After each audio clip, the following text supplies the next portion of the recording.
Assalamu alaikum wa rahmatullahi wa barakatuh. This is your brother Abdul Wahab Falk. I have been receiving a lot of mail inside of my mailbox regarding applying to the University of Medina. So we said we will, inshallah ta'ala, do a quick video, not too long, on explaining the process of applying to the University of Medina and some of the pros and the cons of actually going to the University of Medina. Okay, so as you all know, and I'm just going to say this just for the fact of some of the questions I have been asked. Well, one of the conditions of applying to the University of Medina is that you have to be a male from the ages of 18 to 25. From the ages of 18 to 25. There are some exceptions to the rule where a person can be 16 if they did homeschooling and they finish the homeschool, whether they have their GED, they can apply to university. Now, regarding applying to university, and before, the way it used to work is that people will have to go or send their paperwork to a friend or some students and they will apply for them. Now, it's very, very simple, walal alhamd, to apply to university. Everything is online. Everything is online. So a person will just submit their paperwork online and you can upload the documents as you go. You do not have to have all the required documents in the beginning, even though it does help. However, you can upload the documents as you go, meaning that, for an example, let's say you do not have your diploma and you're going to get your diploma in 2 months from now. You can still apply now, and then 2 months from now, add the diploma and you will finish the process. Okay, and also the maximum age is 25. Once again, there is an exception to the rule. Perhaps a person accepted Islam after 25. But generally speaking, the reason why they say 25 is because usually a person by that time, they have a family, they have children, and they don't want to rip the family apart by having someone come at 27, 28, 29 and leaving their family behind. Also, this is very, very important, and this is one of the cons of actually applying to the University of Medina. One of the cons of applying to University of Medina is that when a person goes there, there's no more what is called istiqdam al-zawja or istiqdam al-ahl, which basically means that they will bring your family. Recently, before I graduated, or right after I graduated, the university decided to cancel bringing the families if you're in the Arabic program or if you're in the bachelor program and the first year of the master's program. The first year of the master's program, you cannot bring your families anymore. This is a new rule. So that's one of the cons of actually going. Okay, so if you're a married man and you have children and your wife, or it's just you and your wife, not saying it's impossible because everything is biyadillah subhanahu wa ta'ala. However, the new rule is that they do not allow people in the Arabic program, which is 2 years, and then the college program, which is 4 years, to bring their families. So you have to keep that in mind as well. So that's one of the cons of actually going. As I mentioned before, applying to university is very, very easy. Now, also, after you apply, there is an interview process. Now, just because a person goes to the interview does not mean they will be accepted. Okay? That's very important for you to know. Just because a person goes to the interview does not mean they will be accepted. However, it does show your raghba, your desire that you want to go. So perhaps you will go and you might get accepted and you might not. As I said before, everything is in the hands of Allah subhanahu wa ta'ala.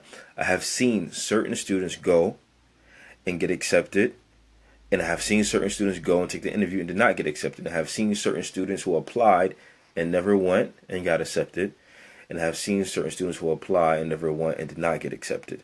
So at the end of the day, everything is in the hands of Allah subhanahu wa ta'ala. Applying for the university is absolutely free, so you have nothing to lose. You have nothing to lose. And one of the advantages of actually going to Medina is, is different from other universities. Whereas in other universities, you may have to pay your airfare to go there and to return home. For an example, Al-Azhar in Egypt, From what I understand, some friends who go there, they have to pay for their ticket to come home, and they have to pay for their ticket to go there. However, in the University of Medina, walillah alhamd, and we praise Allah subhanahu wa ta'ala for this opportunity, that the students who study there, they're allowed to get they're entitled to a ticket in the summertime to come home, and a ticket to actually bring you to the university. So your children, if your parents encourage your children to go to University of Medina, they are entitled to a summer ticket every summer to come home. So that's a major benefit, alhamdulillah. And I think it's real important for students to come back to their home countries during the summertime, for the simple fact that it would allow them to become acclimated with their environment that they're from. One of the things you see certain students do is they tend to stay in Saudi Arabia or wherever they're studying in that for long periods of time. So when they come home, they're not acquainted with the affairs of the community, and that can lead, even though you have a lot of knowledge, that can lead to you oppressing people in certain ways because you're not acclimated with their environment. So I think it's very important for students to come home in the summer times. Okay, so that's another positive of actually going to the University of Medina and coming home during the summer times. Alhamdulillah, also in Medina, you have a lot of the mashayikh you can study with, mashayikh from Ahl Sunnah.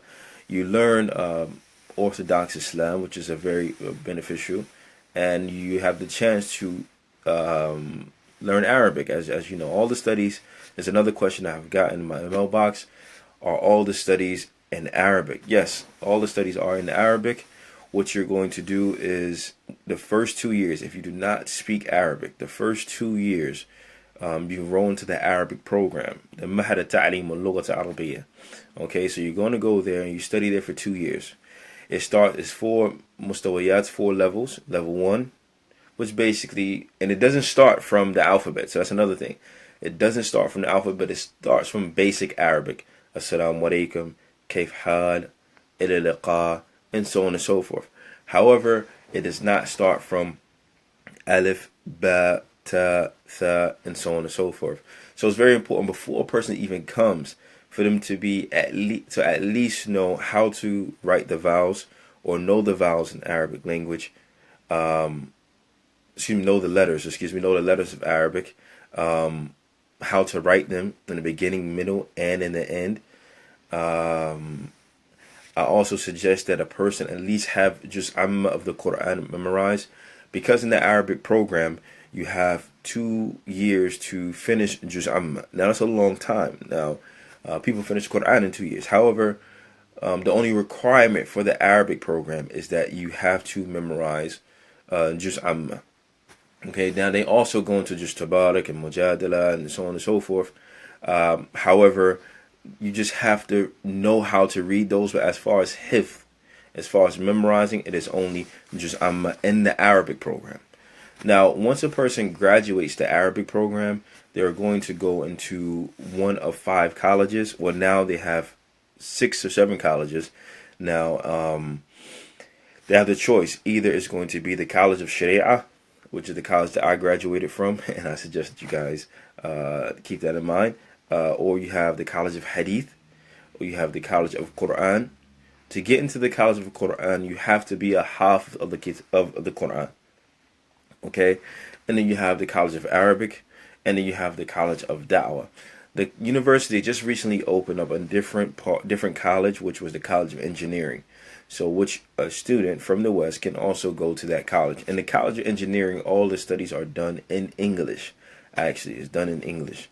Now, if someone applies to a university and do not have a high school diploma, that does not stop you from applying. What is going to happen is, if you get accepted, you are going to go into the high school in Saudi Arabia. So you go from the Arabic program, which is 2 years, and then you'll do 3 years or 2 years in the high school.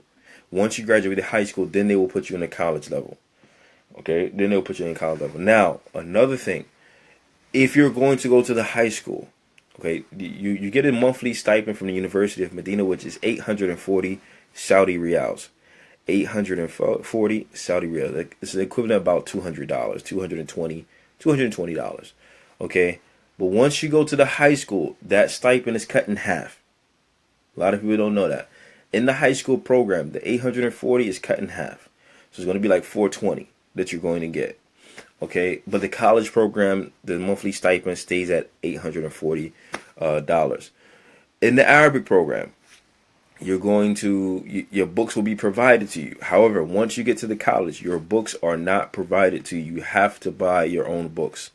You have to buy your own books. Now, there is something called Badalul Kutub. Okay, and in the winter semester, they give you money for the books. Now, the money is supposed to be to buy the books for the year, but students use this money to buy the books in the Ma'arad, which is basically, I don't want to say an auction, but a show where people from all over the country come to sell books. It's a perfect way to buy books at that time. Okay, so now we covered the process of actually applying to university, some of the pros and some of the cons of going to the university. Another question that I was asked was, I already answered, can you bring your wife, your son, and can he go? Yes, studying at night. If you work there in Saudi Arabia, you can go to the university. You can go to the university. However, when I went, the time was, I think, after Asr. From Asr to Isha, you can go to the Arabic program. Once you go to the Arabic program, once you graduate from there, then you can go to the College of Sharia. The College of Sharia. But now you won't be given a ticket to travel in the summertime because you're actually an employee in Saudi Arabia and not actually a student in Saudi Arabia. So there's a difference. There's a slight difference. In the cases of emergency, another question I was asked, in the cases of emergency, can a student leave the university? This honestly is one of the cons of the university because it's up to the discretion of the university. Now, in certain cases, they have let students travel depending on the situation. And in certain cases, they did not let students travel. You're only entitled, by the contract that you're given from the university, you're only entitled to travel in the summertime. So that's one of the cons, in the summertime. Now, if you have a sick relative, or wife is pregnant back home, there is a possibility. I'm not saying that it won't happen, but there is a possibility that they may or may not let you travel. Or what you have to do is make i'tidar, or which is basically you forfeit the study that semester, and you have to give up your room, and you have to give up the stipend, and leave to go home for that semester. They'll keep you in the system, but when you come back, you have to start everything over again. Also, you have to buy your ticket to leave. Okay? So once again, you're only entitled, if you come to University of Medina, you're only entitled to travel in the summertime. Now, they do let students travel in the winter during Hajj breaks and things like that. But like I said, if it's the study period, it may or may not happen. Now, during the winter break and Hajj breaks, they generally let you travel. But what I mean when I say that, if for example, let's say it's February, there's no breaks whatsoever, but there's an emergency back home, depending on your emergency, that's when they may or may not let you travel. So you need to keep that in mind as well. I already answered about bringing family. Can you bring your wives and your children? Another thing, if a person has stepchildren, the university, unfortunately, does not allow people to bring their stepchildren. So that's just another reality. But walal alhamd, you have the opportunity to make Hajj for free. Alhamdulillah, this is one of the benefits of Medina, studying in Medina. As the Prophet sallallahu alaihi wasallam, he said, Medina khairul lahum law kanu ya'lamun. So the people, the Medina is better from they only knew. So you have the virtue of being in Medina. You get to, the university also supplies you with traveling to the Haram after Asr and picking you up after Isha every day for free. Walal alhamd. You can also make Umrah as many times you want for free. So it's another benefit of actually studying in Medina. So you have, I gave you now some of the pros and some of the cons of actually being here. And after studying in Medina for about 6.5 years, I I don't think I can't say there's not any other place better than here, but alhamdulillah, I have found it to be very, very beneficial. No matter where you go in this world, you're going to find hardships, whether it's in Medina, whether it's in Mecca, whether it's in Riyadh, or anywhere you go. It's not Jannah.